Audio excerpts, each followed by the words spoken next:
할렐루야. 만세반석 되신 주, 오늘 우리의 모든 삶을 든든히 세우시는 우리 주 예수께서 계심을 인하여 여러분들 감사하시지 않습니까? 오늘 그 주님을 찬양합니다. 오늘 주님께서 성령님을 통하여 여러분들의 생애 속에 충만한 하나님의 은혜를 베풀어 주시기를 간절히 소망합니다.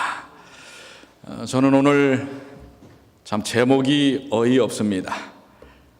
어이없는 사실과 어처구니 없는 현실이라고 하는 제목으로 우리 마태복음 25장 8절로 9절의 말씀을 통해서 함께 은혜를 나누기를 원합니다.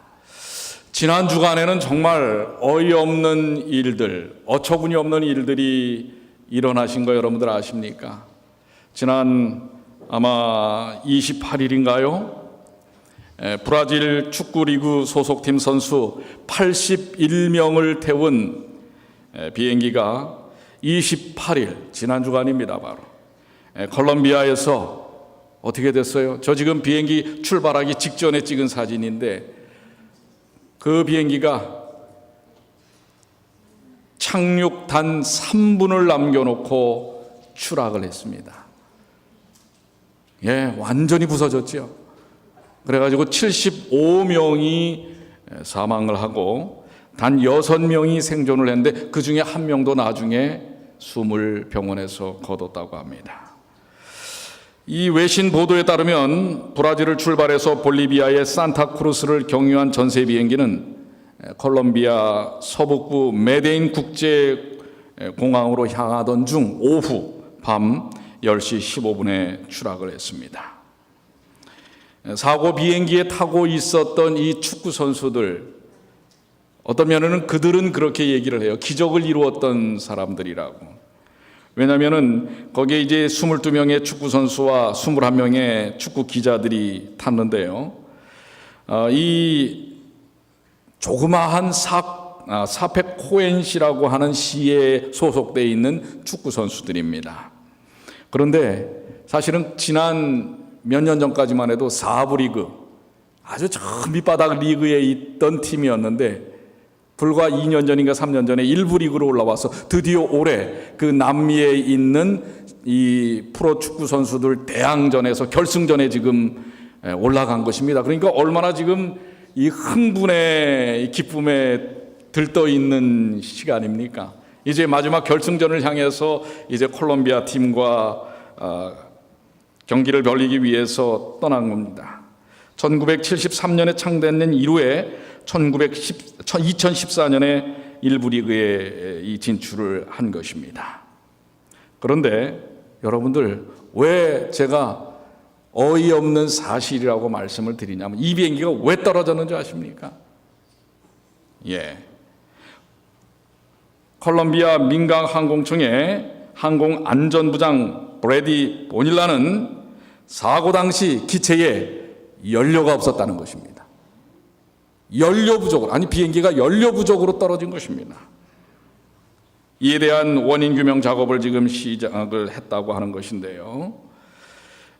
이 브라질 일간 오 글로보지에 따르면 사고기 조종사는 추락 직전에 현지 관제탑과 교신을 하면서 연료가 지금 바닥이 났다고 빨리 공항에 지금 내려야 된다는 것입니다. 근데 거기를 공항 상공을 2바퀴인지를 돌았어요. 근데 관제탑에서 뭐라고 얘기를 했냐면 지금 기관 고장으로 선회하는 다른 비행기가 있기 때문에 그 비행기에 우선 착륙권이 있어서 7분만 버텨달라고 한 것입니다. 7분만 버텨달라고 그랬는데 4분이 지난 다음에 이 비행기는 떨어졌습니다. 3분을 버티지 못해서. 근데 여러분들 이해가 안 되는 거예요. 이건 정말 어이없는, 어처구니 없는 일입니다. 비행기가 어떻게 연료가 부족해요? 거기에는 예비 탱크도 있다고 하는 것입니다. 예비 탱크를 통해서 저걸 하면은 최소한 아무리 비행기에 연료가 떨어도 30분은 날 수 있다고 하는 게 통상적인 상식이라고 하는 것입니다. 그런데 여러분들 4분간의 이 죽음의 나선 비행을 하고는 끝내 이 산악 지역에 이 비행기는 떨어지고 말았습니다. 공항 활주로에서 17km, 그러니까 10마일밖에 안 떨어진 자리입니다. 조금만 날아가면은 내릴 수 있는 그런 자리에 3분을 버티지 못해서. 뭐 때문에 떨어졌다고요? 기름이 없어서 떨어졌다고 하는 것입니다. 자, 여러분들 이 어이없는 사실은 기름이 없다는 것이고, 어처구니 없는 현실은 뭐냐면 그래서 76명이 죽었다는 것입니다. 사실은 기름이 없다는 것이고 어처구니 없죠. 어이없죠. 어처구니 없는 현실은 그로 인하여 죽었다는 것입니다. 그런데 지금 여러분들 이 어이없는, 어이없다라는 말과 어처구니 없다라는 말은 같은 의미예요. 같은 의미인데 어느 분은 또 그렇게 얘기를 해요. 어처구니라고 하는 것은 이 맷돌 위에 이 손잡이 있죠. 이게 어처구니래요. 그런데 이 어처구니가 없으면 여러분들 맷돌을 갈아요? 못 갈아요? 못 갈아요. 그런 상태를 어처구니 없다라고도 얘기를 합니다. 사전적 의미인지는 모르겠어요. 이것은 뭐냐면 일이 너무 뜻밖이어서 기가 막히는 듯하다. 기가 막히면 여러분들 어떻게 돼요? 죽습니다. 기가 막히면 죽습니다. 예. 그런데 이 어이없고 어처구니 없는 이 기막힌 일들이 오늘 여기 이 콜롬비아에서만 일어나요? 지금 한국에서는 어이없는 사실들이 있어요, 없어요? 넘치죠. 또 우리 주변에는 어떻습니까? 어이없는 일들이 아주 넘쳐 흐릅니다. 그러니까 어이없는 사실, 어떤 일들이 일어나면 어처구니 없는 현실이 돼버리고 만다는 것입니다. 도무지 이해할 수 없는 일들이 결과적으로 나타나는데, 저는 이 사건을 보면서 자꾸 제 마음속에 지난 한 주 동안의 말씀을 묵상하는데 이 말씀이 자꾸 클로즈업 되는 거예요. 성경 말씀 가운데. 아까 조금 전에 읽었죠. 우리 김택철 집사님이 읽으셨는데 본문의 말씀 다시 한번 봅니다. 마태복음 25장 8절로 9절에 미련한 자들이 슬기 있는 자들에게 이르되 우리 등불이 꺼져가니 너희 기름을 좀 나눠 달라. 이 어이없는 일 아닙니까? 지금 이 신부의 들러리들이 신랑을 기다려야 되는데 뭐가 없는 거예요 지금? 이것도 또 기름 문제예요. 그렇죠? 아니, 신랑을 기다리는 등불을 들고 신랑을 맞이하는 여인들에게 있어서 뭐가 없다는 얘기예요? 기름이 없다고 하는 이 어이없는 이런 그 사실. 똑같습니다. 기름이 떨어진 비행기와 기름이 떨어진 처녀들의 등, 똑같은 일 아닙니까? 이거 정말 어이없는 일이에요. 이건 일어나서는 안 되는 일입니다. 아니, 기름도 준비하지 않고서 어떻게 신랑을 맞이할 생각을 했을까? 그런데 이 어이없는 사실을 통해서 이 미련한 5 처녀는 예수님의 말씀을 통해서 보면 어처구니 없는 현실을 맞이합니다. 어떻게 됐죠? 어디를 못 들어가요? 혼인잔치를 들어가지 못해요. 그러니까 여러분들 어이없는 사실 속에는 어처구니 없는 현실을 맞이하게 된다고 하는 것입니다. 자, 예수님께서 이 말씀을 하신 이유가 무엇일까요? 그 예수님께서 하신 말씀, 마태복음 25장의 말씀의 배경은 24장에서부터 분명하게 언급을 하고 있습니다. 마태복음 24장 36절로 37절에 그러나 그날과 그때는 아무도 모르나니 하늘의 천사들도 아들도 모르고 오직 아버지만 아시느니라. 노아의 때같이 누구의 임함도? 인자의 임함도 뭐하리라? 그러하리라. 즉 지금 파루시아라는 이 히브리 말은 예수님의 강림, 다시 오심에 대한, 재림에 대한 이야기입니다. 그런데 인자의 임함도 그 날과 때를 모른다라는 것입니다.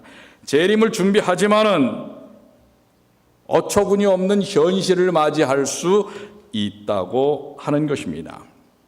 이 마태복음 24장의 내용을 통해서 그 이후에 45절로 51절에 보면은 거기 지혜로운 종에 대한 이야기가 나오는데, 아마도 이 마태복음 25장 1절로 이 미련한 처녀들에 대한 이야기는 지혜로운 종과 그렇지 못한 것에 대한 대비적인 여성편이라고 할 수가 있겠습니다. 예수님께서 참 흥미롭게 이 제자들에게 이 말씀을 하고 있는 것입니다. 24장에는 재림의 준비에 대한 지혜로운 종에 대한 비유를 하시면서 이제는 뭐예요? 이 열처녀에 대한 비유를 말씀을 하고 계시는 것입니다. 그러면서 하시는 말씀이 그때의 천국은 마치 등을 들고 신랑을 맞으러 나간 열처녀와 같다 하리니, 여기서 말하는 그 때와 아까 조금 전에 말씀했던 그 때, 24장의 때, 즉 인자에 임하는 때, 바로 그때를 이야기하는 것입니다. 예수님이 다시 오실 때에 하나님을 믿는 백성들에 대한 상황을 설명을 하고 있는 것입니다. 예수님 당시의 결혼 관습은 여러분들에게 정확하게 재구성을 하는 것은 쉽지는 않습니다. 그러나 시대와 지역에 따라서 조금은 다르긴 하지만 대개 그 지역, 그 시절에는 밤에 결혼식을 했지요.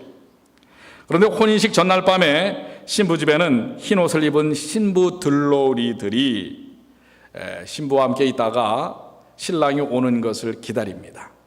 그래서 신랑이 오잖아요. 그러면 신랑을 맞이하고 신부와 함께 등을 들고 어느 집으로 이든가요? 결혼식은 어디서 해요? 신랑 집에서 해요. 그래서 신부를 데리고 어떻게 하는 거예요? 누구 집으로 가는 거예요? 신랑 집으로 가는 그 에스코트를 누가 하는 겁니까? 이 신부의 들러리들이 하는 것입니다. 길을 밝히고 그야말로 그 잔치에 이 서막을 여는 인도를 바로 이 신부의 등을 든 들러리들이 하는 것입니다. 그런데 신랑이 어떤 이유인지는 모르지만 더디우니까 어떻게 했어요? 그 10명의 신부들이 다 어떻다고 예수님 5절에 말씀하세요? 신랑이 더디움으로 뭐하며?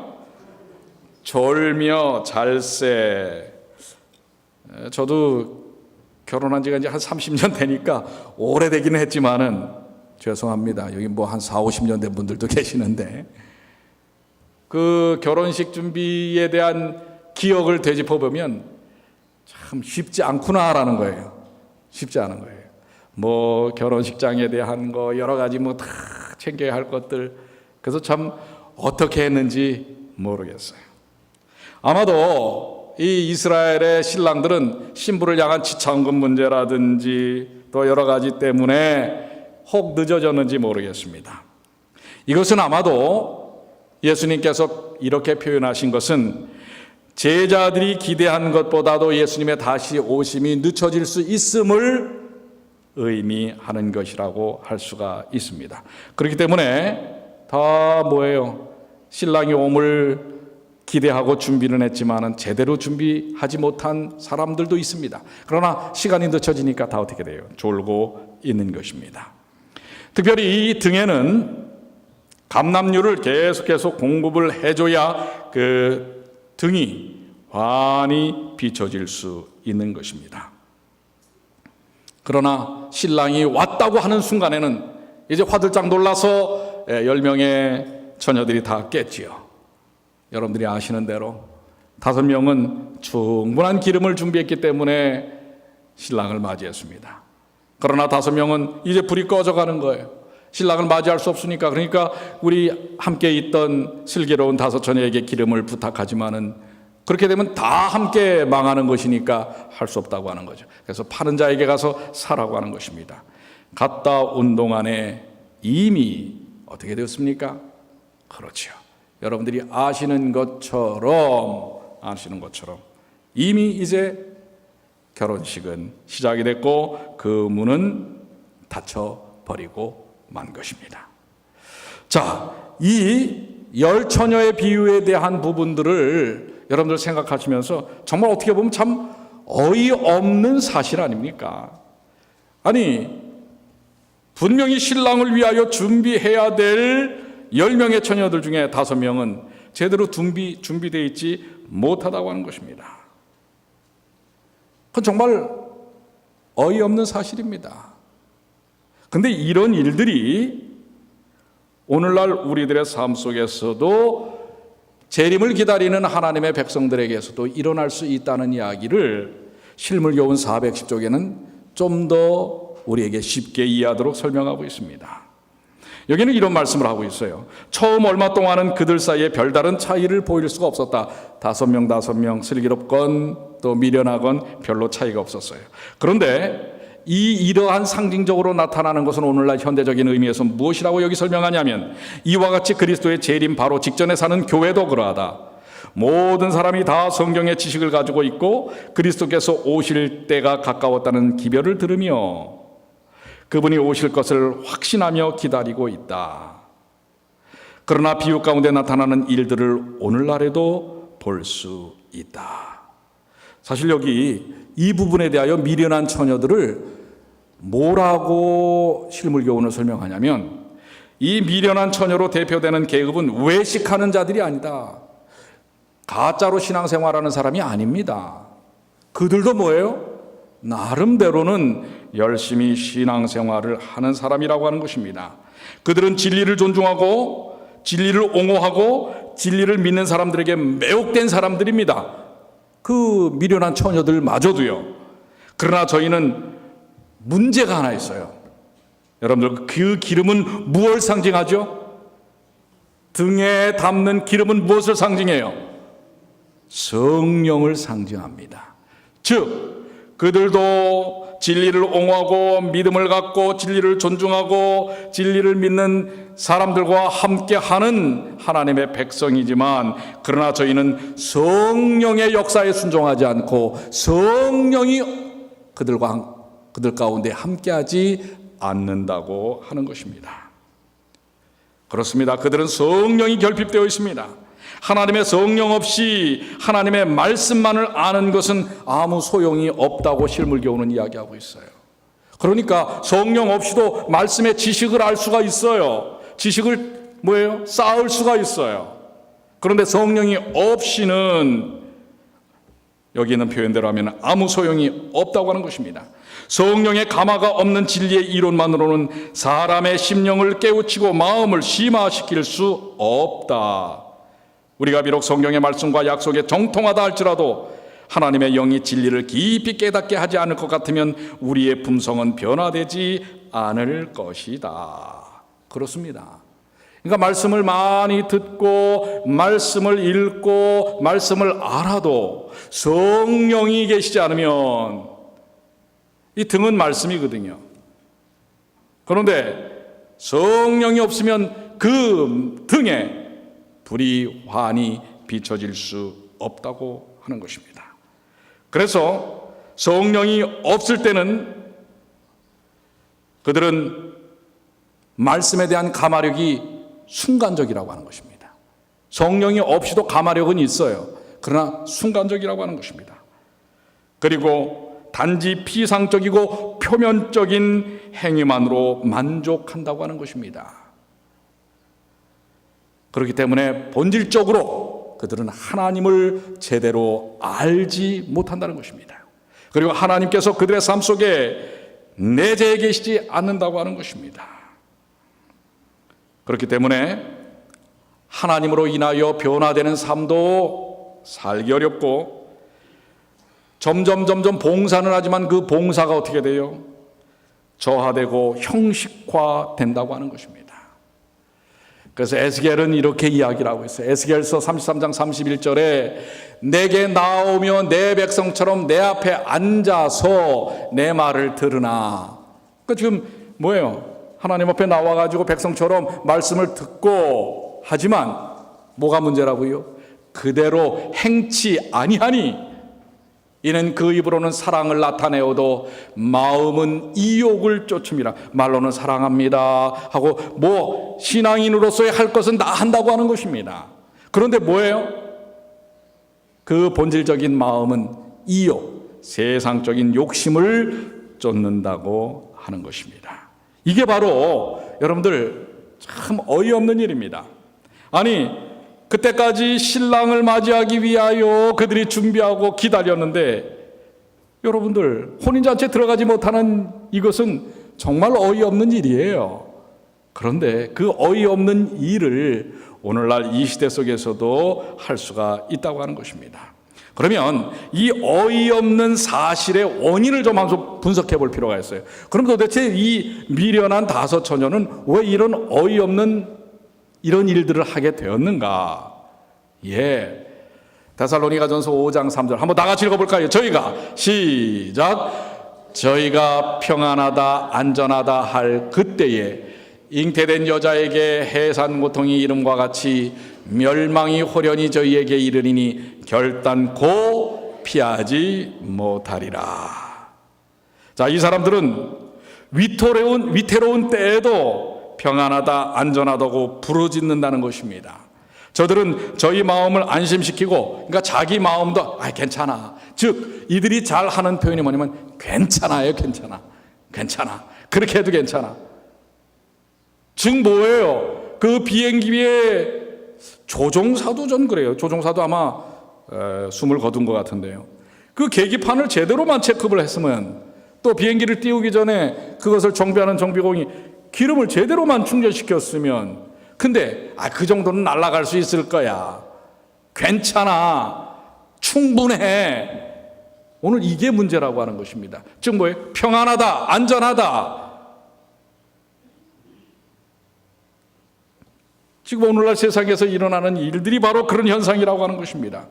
저희는 저희 마음을, 그래, 제일 먼저 누구를 안심시키냐면 자기 자신을 안심시키는 것입니다. 괜찮아, 나 이렇게 살아도 괜찮아, 뭐 어쩌다 보면 잘 되겠지, 뭐 이렇게 할 수 있다고 하는 것입니다. 위험을 꿈에도 생각하지 않는 것입니다. 이 정도면 괜찮아, 날아갈 수 있을 거야. 그런데 여러분들 어떻게 됐습니까? 어이없는 일이 일어나고 만 것입니다.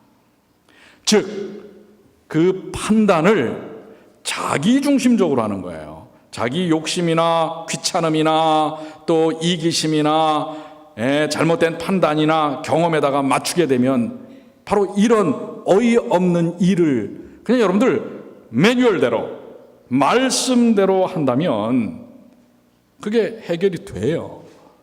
근데 그것을 어떻게 하는 거예요? 자기 중심적으로 판단하는 게 문제라는 것입니다. 괜찮아, 현실을 미화시키는 겁니다. 지금 추락하는 한국, 추락하는 세계가 바로 그런 문제가 아니겠습니까? 혹시 우리의 삶에서 영적으로 추락하고 있다면 바로 이 괜찮아병이 아닌가라는 것입니다. 이래도 괜찮아, 내가 이렇게 신앙생활해도 괜찮아. 근데 여러분들, 이 괜찮아라고 하는 정신을 통해서 나타나는 어이없는 사실에 대하여 어처구니 없는 결과를 낳는 것입니다. 마태복음 25장 11절로 12절, 그 후에 남은 처녀들이 와서 이르되 주여 주여 우리에게 열어주소서. 대답하여 이르되 진실로 너희에게 이르노니 내가 너희를 모하지 못하노라.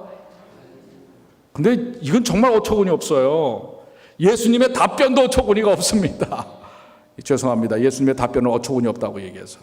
아니, 이들은 분명히 예수님을 주여 주여 하고 따랐는데 예수님은 뭐라고 말씀하시는 거예요? 예수님도 괜찮아, 다 들어와 하시면 좋을 텐데, 그럴 줄 알았는데 어떻게 했어요?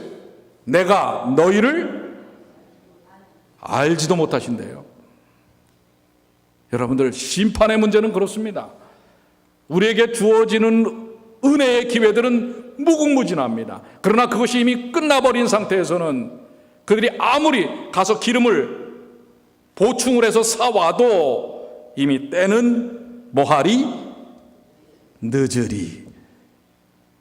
여러분들, 때는 늦어버리는 것입니다. 실물교훈에 이런 표현이 있어요. 저희가 저희의 혼수 상태에서 깨어났을 때 그들의 부족을 깨닫고 다른 사람에게 가서 저희의 부족을 채워달라고 간청한다. 그러나 영적 사물에 있어서는 아무도 다른 사람의 부족을 보충해 줄 수 있다 없다? 있어요 없어요? 다른 사람이 여러분의 영적인 부분을 보충해 줄 수 있어요? 목사가 그럴 수 있어요? 유명한 부흥 강사가 그럴 수 있어요? 없어요. 여러분의 영적인 부분을 보충해 주실 수 있는 분은 하나님이세요. 예수 그리스도시고 성령님이십니다. 그래서 이 말씀은 단순히 부주의하거나 게으른 생활을 책망하는 것이라기보다는 이거는 아주 절대절명의 결론적인 부분이기 때문에 우리가 생각을 다시 해야 합니다. 그런데 참 우리 하나님은 은혜로우신 하나님이에요. 우리 주님은 좋으신 주님이세요. 해결책이 있을까요? 없을까요? 제가 오늘 해결책을 없이 이 말씀을 드리면은 어처구니 없는 일입니다. 이게 해결책이 있을까요? 없을까요? 있겠죠. 예수님께서 이 마태복음 25장의 열처녀의 비유의 마지막 한 절에 결론을 담아 놓으셨어요. 뭐라고 말씀하셨습니까? 자, 25장 13절. 그런즉 다 같이 읽겠습니다. 시작. 그런즉 깨어 있으라. 너희는 그날과 그때를 뭐하지 못하느니라. 알지 못하니 뭐하여 있으라. 깨어 있으라. 깨어 있어야 합니다. 깨어 있어야 돼요. 깨어 있으면 내가 뭐가 부족한지, 기름이 부족한지 뭐가 부족한지를 알 수 있다고 하는 것입니다. 사실 여러분들, 이러한 어처구니 없는 일은 예수님의 제자들의 모습 속에서도 나타나요. 예수님을 3년 반이나 따라다녔던 베드로, 예수님이 이제 십자가에 달리시기 직전에 그 피땀을 흘리면서 겟세마네 동산에서 기도를 하고 계시는데, 지금 그 수제자라고 하는 베드로는 지금 어떻게 하고 있습니까? 자고 있잖아요. 이거 지금 어처구니 없는 사실 아닙니까? 그러니까 정말 어처구니 없는 현실을 맞이합니다. 그 베드로가 어떻게 합니까? 잠시 후에 예수님을 어떻게 하는 거예요? 부인하는 거예요. 깨어있지 않을 때 그렇습니다. 그런데 그럴 수밖에 없어요. 뭐 없이는 깨어있을 수가 없어요. 무엇 없이 깨어있을 수 없을까요? 그 이후의 과정을 보면, 자, 베드로가 그렇게 해서 예수님과 눈이 마주친 다음에 그가 정말 흐느끼며 그의 모든 것을 무릎 꿇고 통회하고 기도하는 시간을 갖지요. 그런 다음에 예수님께서 어디에 달리시는 것을 봐요? 십자가에 달리시는 것을 봅니다. 지난 3년 반 동안 예수께서 그동안 그렇게 그들과 함께 하면서 말씀하셨던 십자가의 의미가 무엇인지를 그 순간에야 깨닫는 것입니다. 그 직전까지만 해도 몰랐어요. 십자가의 의미가 무엇인지 몰랐어요. 십자가를 보고서야 어떻게 한 거예요? 자신을 완전히 십자가 앞에 굴복시킨 것입니다. 여러분, 십자가 없이는요, 수제자가 아니라 어떤 사람도요, 신학 석박사도요, 변화가 없습니다. 역사가 없습니다. 생명이 없습니다. 베드로는 십자가를 본 순간에 그가 진정 무엇이 문제였는지를 깨닫게 되고 그 앞에 자신을 완전히 내려놓습니다. 갈라디아 5장 24절, 그리스도 예수의 사람들은 육체와 함께 그 정과 욕심을 어디에 못 박았느니라? 어디에 못 박는다고요? 십자가에 못 박는 것, 그 경험을 베드로가 하는 것입니다. 그래서 요한은 요한일서 1장 9절에 만일 우리가 우리 죄를 뭐하면? 자백하면 그는 미쁘시고 의로우사 우리 죄를 사하시며 어쩌다고 그랬어요? 우리의 모든 불의함을 깨끗게 하실 것이요. 아멘입니까? 그렇습니다. 그렇습니다. 십자가를 통해서 진정한 삶의 변화, 깨어있음에 대한 경험을 갖게 되는 것입니다. 그럴 때 바로 그 십자가의 경험을 가질 때 무엇이 부어지는 거예요? 성령이 부어지지 않습니까? 예루살렘에 기다리라고 합니다. 그래서 이제 우리는 로마서 6장 6절에 사도 바울이 고백한 것처럼 우리가 알거니와 우리 옛사람이 예수와 함께 십자가에 못 박힌 것은 죄의 몸에 멸하여 다시는 우리가 죄에게 종노릇하지 아니하려 함이라. 바로 이제 그 십자가의 경험을 통하여 우리는 더 이상 이제는 옛사람으로 돌아가지 않는 것입니다. 그러니까 여러분들, 우리가 깨어져야 합니다. 이건 말장난 같아요.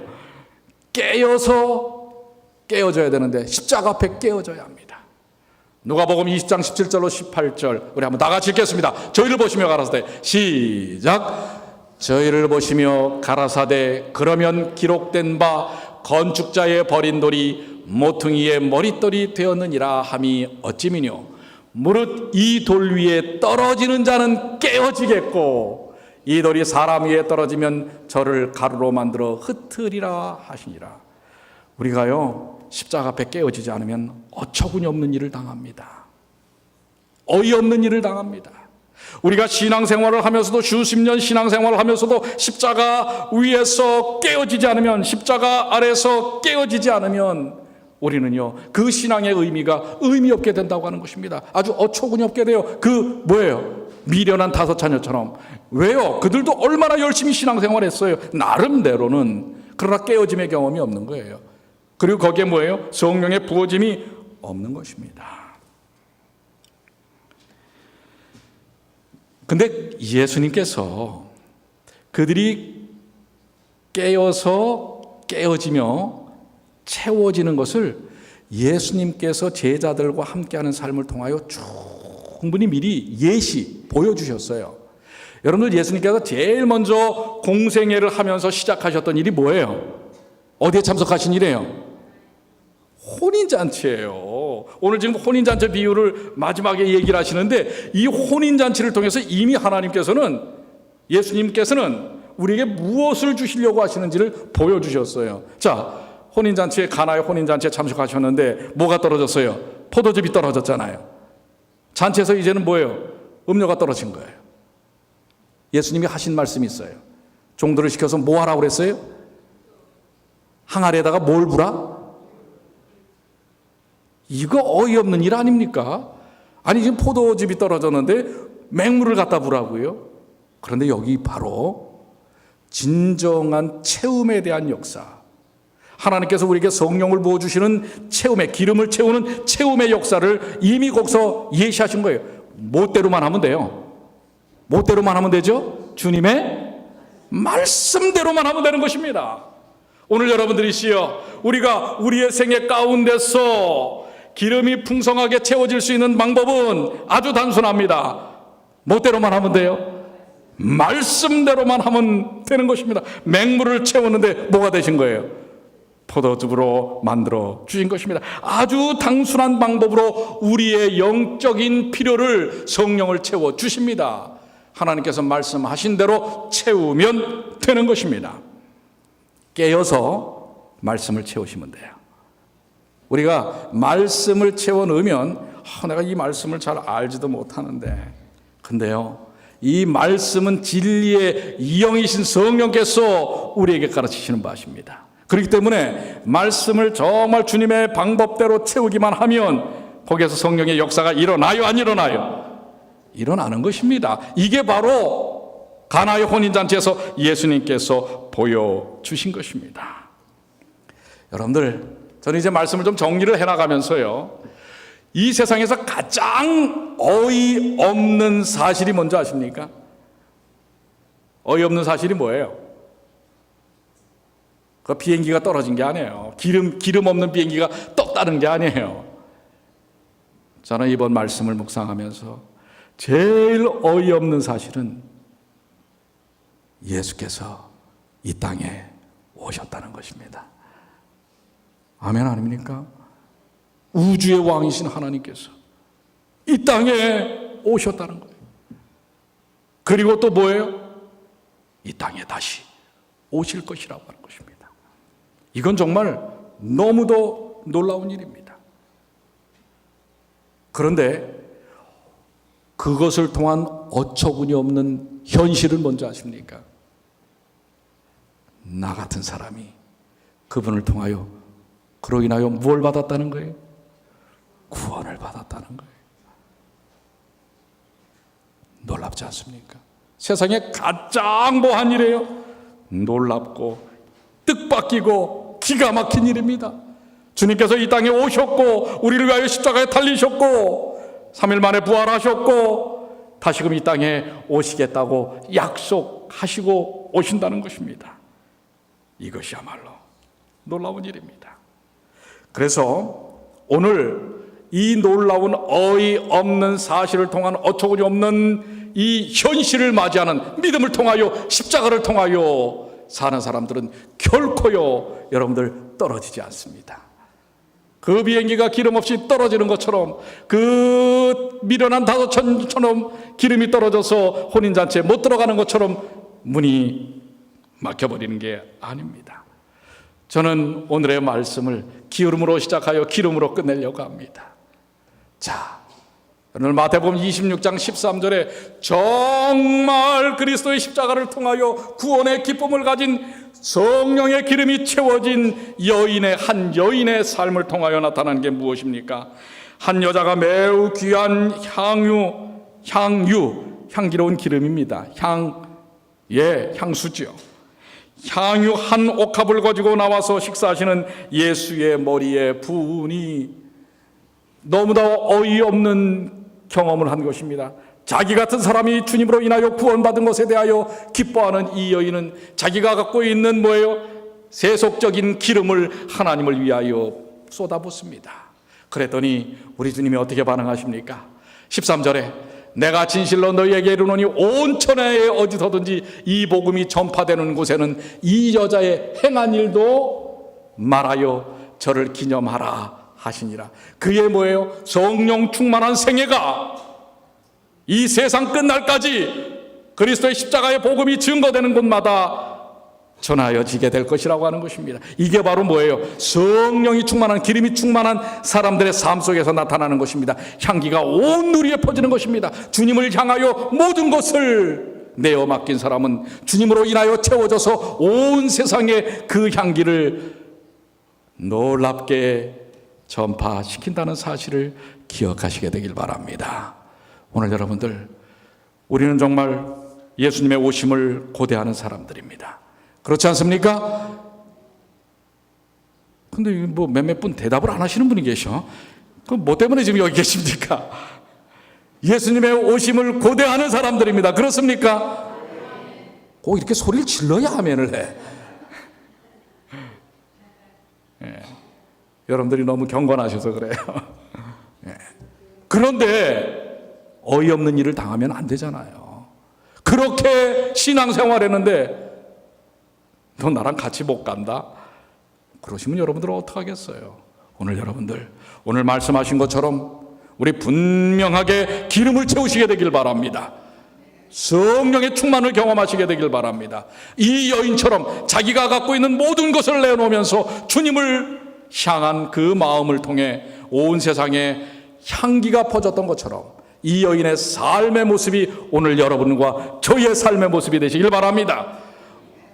다른 의미에서의 어이없는 사실을 통한 어처구니 없는 현실을 맞이하는 게 아니라 우리를 향하여 베푸신 그 십자가의 놀라운 사실을 통해서, 그 역사를 통해서 온 누리의 하나님의 사랑과 기쁨을 경험하고 드러내는 주의 백성들 되시기를 간절히 축원합니다.